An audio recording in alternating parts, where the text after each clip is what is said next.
एक से 44 साल जब अमृत बांटने में धरती में यहाँ पड़ी एक बूंद उज्जैन नगरी में पड़ी, हरिद्वार में, नासिक में पड़ी है बूंद। 144 साल बाद महाकुंभ लगा है। जो करेगा उसको मिल सकता है। क्योंकि महात्मा संत हमारे साथ यहाँ पे उपस्थित हैं और हम सभी महात्मा संत के बातों को विचारेंगे कि इन सभी महात्मा संत के बीच में क्या है और इस महाकुंभ को भव्य कैसे बनाया जा रहा है। 440 करोड़ की संख्या कहाँ से आ रही है और कब तक आ जाएगी, ये सभी से जानेंगे। और यहाँ मुस्लिमों को क्यों मना किया जा रहा है, इसके भी विषय में हम बात करेंगे।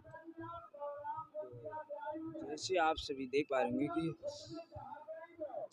महात्मा जी नमो नमो नमो नारायण, जय भोलेनाथ की, हर हर महादेव, हर हर महादेव, जय गुरुदेव, नाम प्रभु का जय गुरुदेव। महात्मा जी आपका नाम क्या है? शुभ। हमारा नाम शुभ प्रवेश कुमार बाबा, प्रवेश बाबू, ग्राम बेलोना, जिला इटावा, तहसील भरथना का रहने वाला हूँ। बड़े सौभाग्य बस मैं इस गंगोत्री में आया हूँ दर्शन करने के लिए। आप यहाँ पे कब आए? हर इच्छा मेरी पूर्ति करेगी मैया।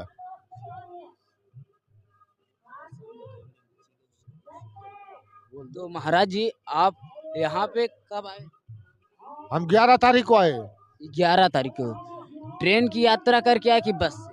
ट्रेन की यात्रा। यात्रा कैसा आपका रहा? सफल रहा, बढ़िया रहा, कोई परेशानी नहीं, कोई दुख नहीं, कोई तकलीफ नहीं, कोई दिक्कत नहीं। आपका महाराज जी नाम क्या है? हमारा नाम है रूप सिंह उर्फ रूप नारायण जी। मैं ग्राम बलहोना से आए, जिला इटावा डिस्ट्रिक्ट से आया हूँ, भरथना तहसील से आया हूँ। रेलगाड़ी योगी नाथ ने जी फ्री कर दी है, कम से कम 3000 गाड़ी फ्री की है, बसें 7000 फ्री की हैं, कोई प्रॉब्लम नहीं भई हुए।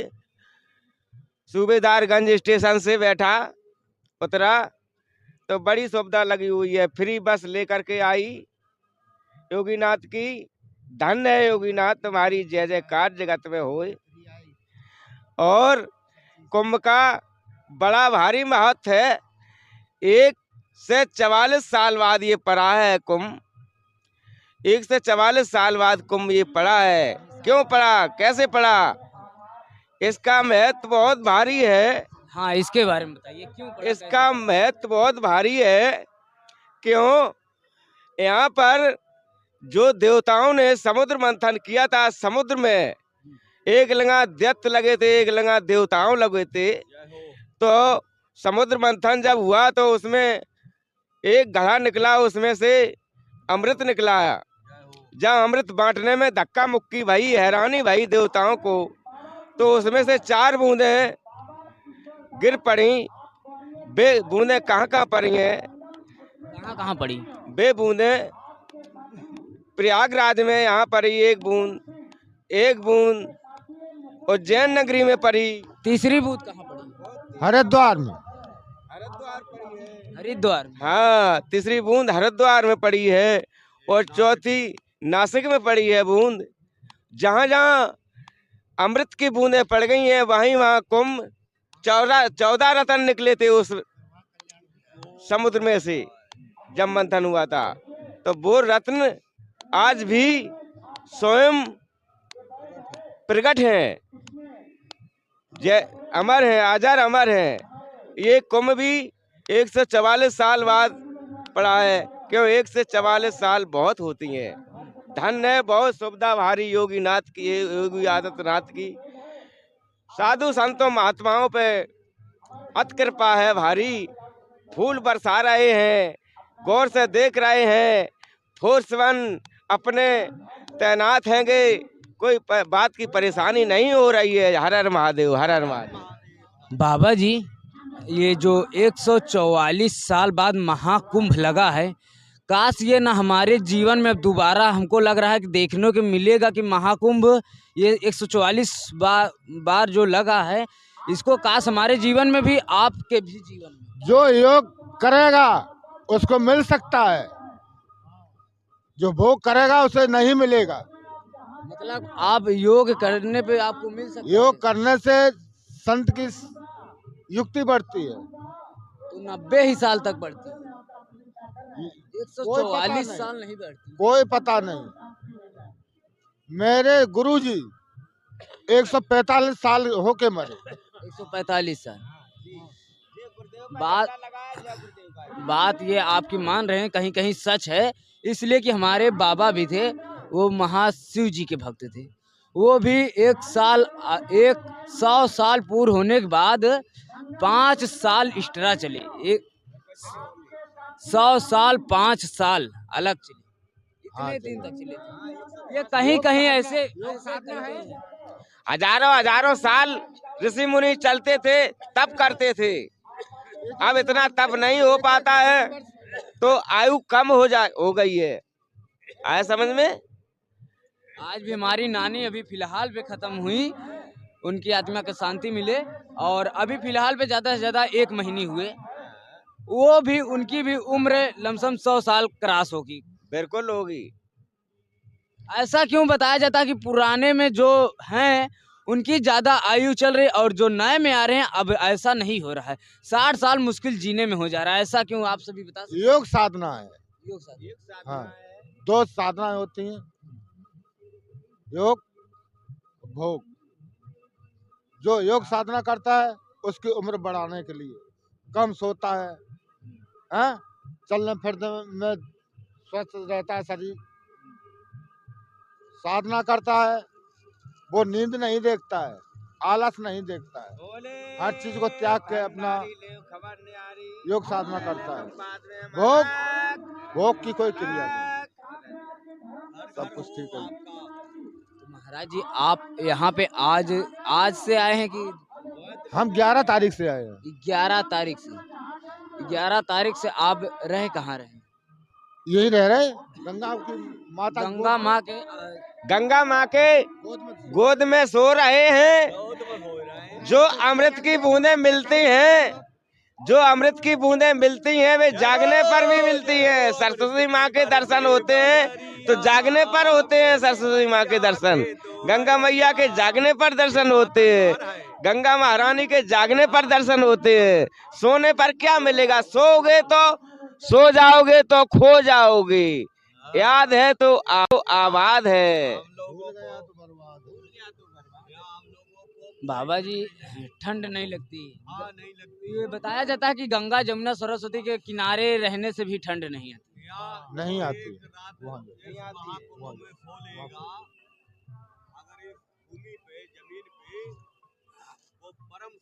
हाँ महाराज जी, नमो नमो। नमो नमः। आपका शुभ नाम क्या है? शुभ नाम मेरा, मैं नरेश चंद, गांव जटोई। मैं नरेश चंद, गांव जटोई, तहसील सादाबाद, जिला हाथरस। तो अपने बारे में कुछ बताएंगे? गृहस्थी हूँ साहब, गृहस्थ को पाल रहा हूँ 100 रुपये से। बच्चे हैं ऊपर, एक बेटी है, 2 बेटा हैं। 12, बड़ा बेटा 12 वर्ष का है, बेटी 10 साल की है, एक बेटा मेरे पे 5 साल का है साहब। इसलिए इसे मेहनत कुछ होती है, काम धंधा, इसलिए मैं महात्मा हो गया हूँ साहब। महात्मा आप हो गए तो आपके बेटा बेटी को ध्यान देने में कौन? आप अगर जब महात्मा बन गए तो उनको भी परवरिश करने के लिए कोई ना कोई तो रहना चाहिए।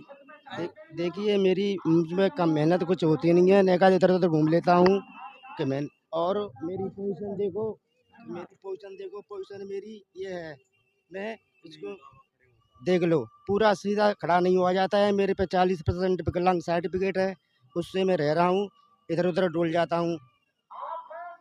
मतलब आप विकलांग हैं, उसके बाद चलने में भी दिक्कत है? चलने में दिक्कत होती है, दर्द होता है, चला नहीं जाता है। यहाँ तक तो आया हूँ मैं बड़ी मुश्किल से। अब मैं यूँ कह रहा हूँ कि वहाँ तक, स्टेशन तक में मुझे कोई भाई बंदा पहुँचा दे, उसके लिए भैया बहुत बहुत धन्यवाद। बने तो कब से?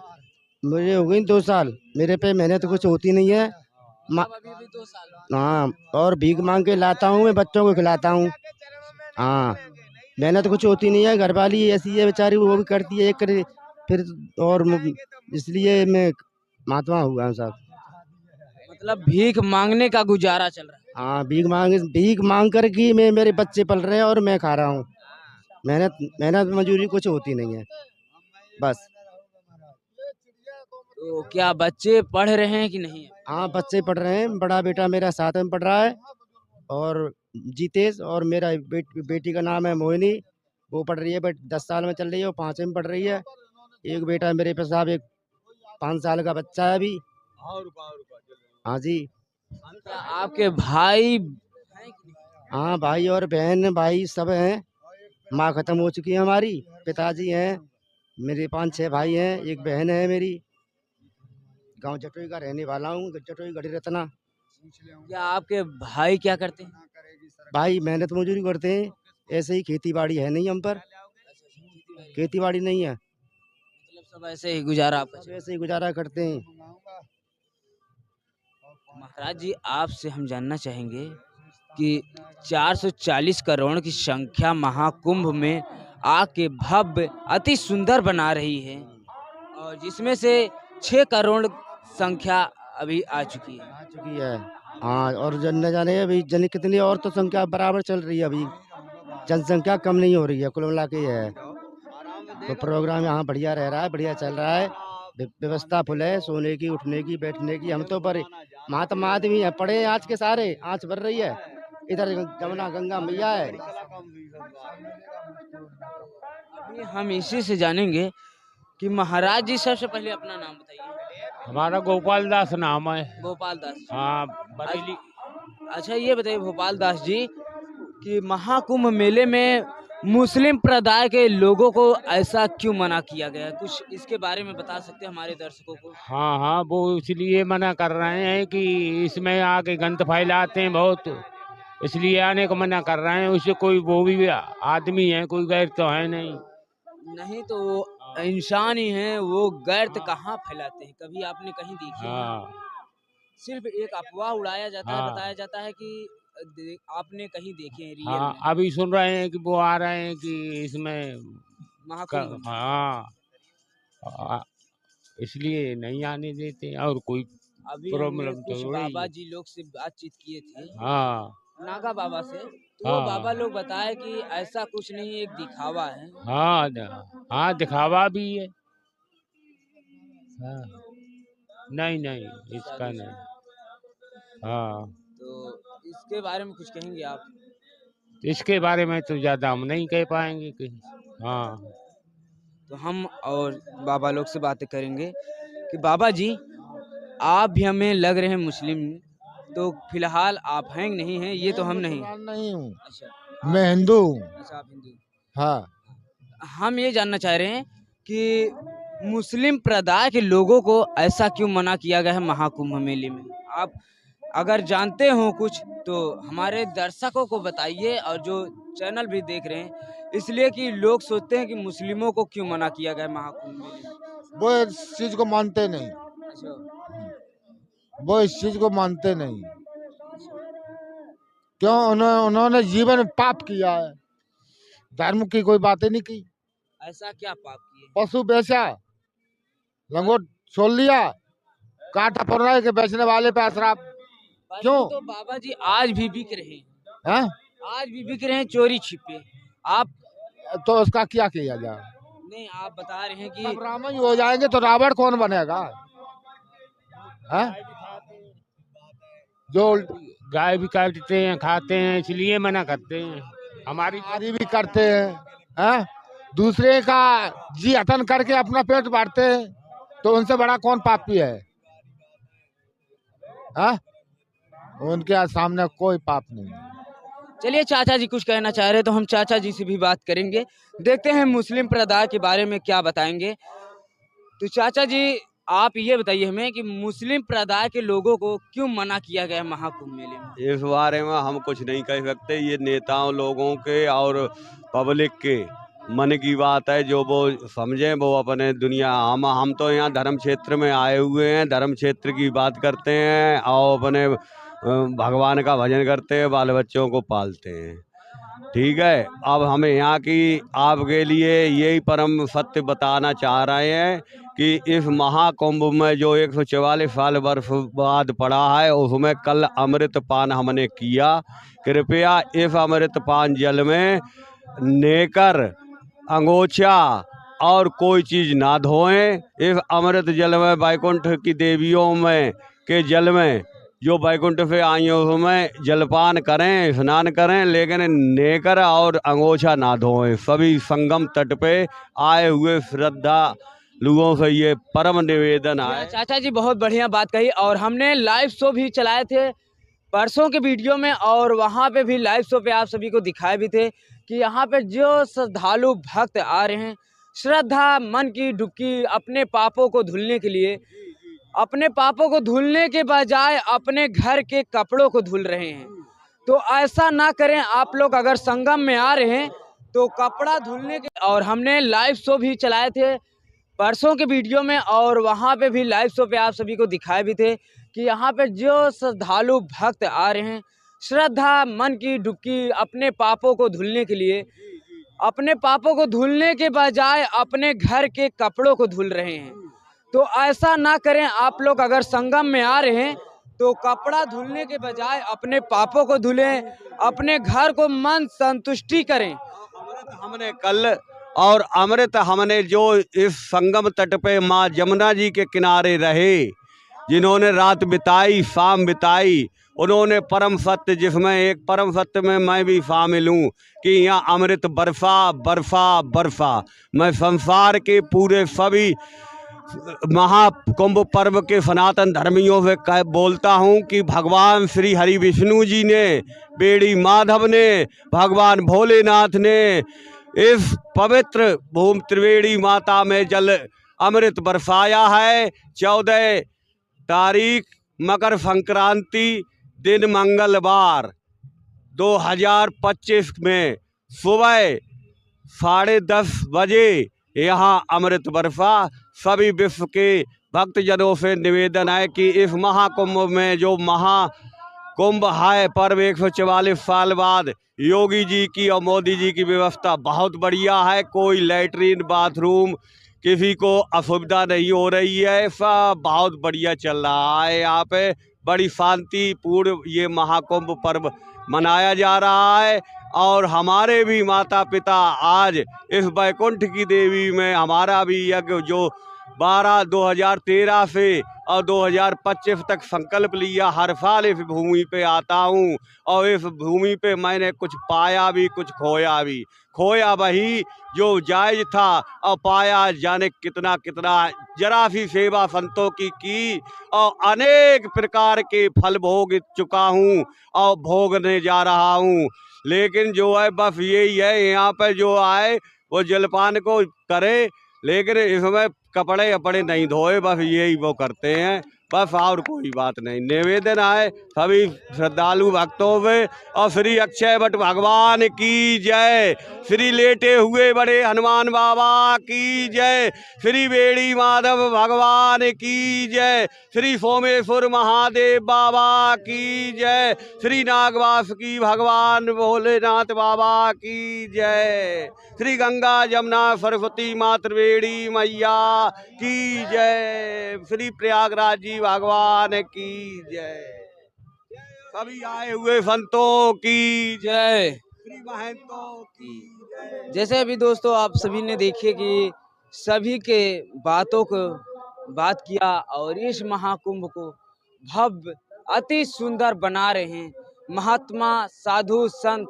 आम सभी जनता भी यहाँ पे महाकुंभ को भव्य अति सुंदर। और आप सभी हमें देख पा ही रहे होंगे कि अभी हमारी मौजूदगी कहाँ पे है, और आप सभी हमारे बैकग्राउंड को भी जान रहे होंगे, इस जगह पे भी पहचान भी रहे होंगे। तो ऐसे तमाम वीडियो को देखने के लिए इसमें आप लोग की राय क्या है, हमें ज़रूर शेयर कीजिएगा। और आप सभी नए हो तो इंस्टाग्राम पे भी फॉलो कर सकते हैं। नमस्कार दोस्तों। चलिए अभी हमारे साथ जो महात्मा लोग अभी जयकारे के साथ तमाम भी बातें करते रहे, और अभी इसी के साथ में अब कह रहे हैं कि कुछ गुनगुनाहट की आवाज़ें निकालेंगे, प्यारी प्यारी गुनगुनाहट की आवाज़ें हम इन सभी महात्मा साधु संतों की सुनेंगे और आप सभी को भी सुनाएंगे। तो सबसे पहले आप क्या गुनगुनाहट की प्यारी सी प्रयागराज गंगा जमुना सरस्वती की धारा के पास में आप लोग अपने गिटारों के साथ ढोलकों के साथ बताएंगे, सुनाएंगे। प्यारी सी राग में आवाज में गाना सुनाइए आप महाकुंभ का। प्रेम से बोलो श्री प्रयागराज जी भगवान की जय।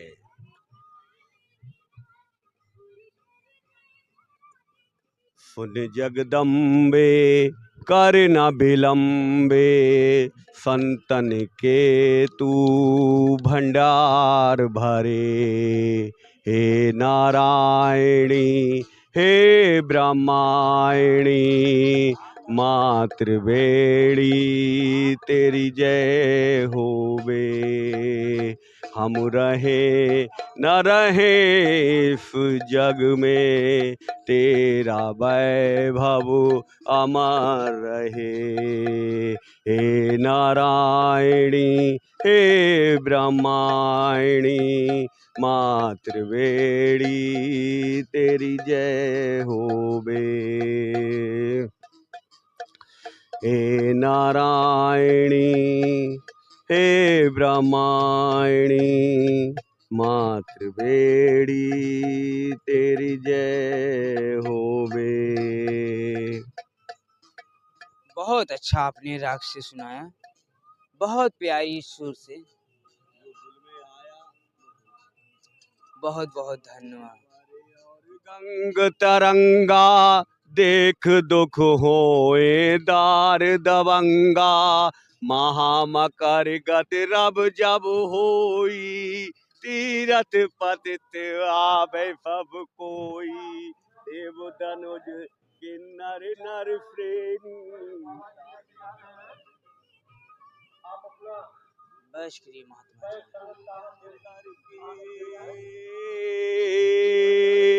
धूप दीप पूजन करके यहाँ मन चाहा फल पाते हैं।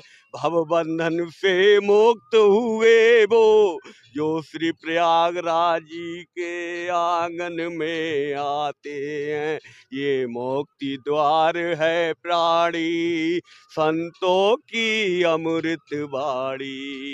ये मुक्ति द्वार है प्राणी, संतों की अमृत बाड़ी। जय हो जय हो। जैसे देखिए आपने बहुत प्यारी सुर में बताए, गाना गाए गुनगुनाहट गंगा माँ का। हम सभी भक्त जनों से, संसार के भक्त जनों से ये विनम्र निवेदन करते हैं, जो मैंने देखा अपनी उम्र में, उस परम सत्य के लिए बोलता हूँ कि जो श्री प्रयागराज जी के आंगन में आते हैं वो इस बात को परम ध्यान रखें, हर बात की तरफ से कान खोल के ध्यान रखें कि यहाँ एक बार आने से 4 मुरादें पूरी होती हैं एक साथ में। जो भी संसार के भक्त लोग हैं वो कम से कम अपने घर पे चलें तो 4 मुरादें पूरी लेके चलें, और जब घर वापस जाएंगे तो अगले कुंभ तक 4 मुरादें पूरी करते हुए आएंगे, और फिर आएंगे फिर आएंगे फिर आएंगे। बोलो सनातन धर्म की जय। जैसे दोस्तों बताए कि आप अपनी मुरादें मांगते हुए आइए और संगम में आपकी मुरादें पूरी होंगी। आप लोग जब संगम में आते हैं तो अपनी मुरादों को मांगते हुए आइए और संगम में आपकी मुरादें सारी पूरी होंगी।